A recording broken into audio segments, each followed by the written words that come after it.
எப்பயுமே வந்து திருவண்ணாமலைக்கு மழை வரும். ம்ஹ்ம். மழை வரும், காற்றுகள் அடிக்கும். அது பார்த்தீங்கன்னா, பொதுவா இந்த வாட்டி மண் சரிவு ஏற்பட்டது ஒரு மிகப்பெரிய மனதுக்கு வலியா தான் இருக்கு. ம்ஹ்ம்.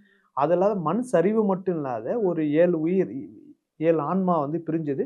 மிகப்பெரிய ஒரு துயரமான ஒரு வலியா தான் இருக்குது. அது அது என் மனசுலயும் ஒரு வலி, துயரம் இருக்குது. ம்.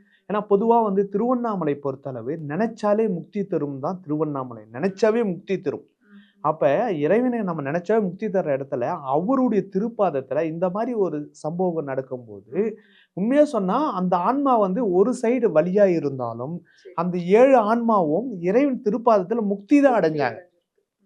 ம். முக்தியோட ஞானம் பெற்றுட்டாங்க. ம்ஹ்ம். ஏன்னா, அவங்க எல்லாருமே பார்த்தீங்கன்னா, இறை திருப்பாதத்துல எந்த விதமான வலி இல்லாத, இறை குழந்தையாக, இறை சக்தியாக அண்ணாமலையார் மலையிலே மலையோட மலை அந்த ஆன்மா கலந்து விட்டுன்னு தான் நான் சொல்லுவேன். ம். அந்த ஆன்மா உண்மையா சொல்லப்போனா ஒரு புனிதமான ஆன்மா, ஒரு மிகப்பெரிய குடுப்பினை அந்த 7 ஆன்மா கிடைச்சுன்னு தான் நான் சொல்லுவேன்.